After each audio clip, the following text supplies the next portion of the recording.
आप क्यों साहिबे इसरार समझते हैं मुझे, करके इफ़रात तो बेकार समझते हैं मुझे।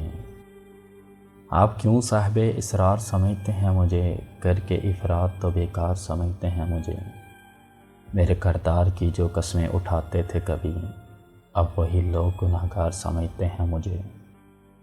मेरे किरदार की जो कस्में उठाते थे कभी, अब वही लोग गुनहगार समझते हैं मुझे।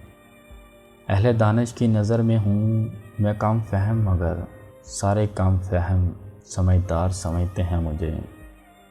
अहले दानिश की नज़र में हूँ मैं कम फ़हम, मगर सारे कम फ़हम समझदार समझते हैं मुझे।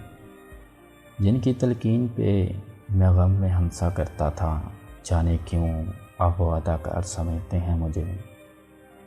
जिनकी तलकीन पे मैं गम में हंसा करता था, जाने क्यों अब वो अदाकार समझते हैं मुझे।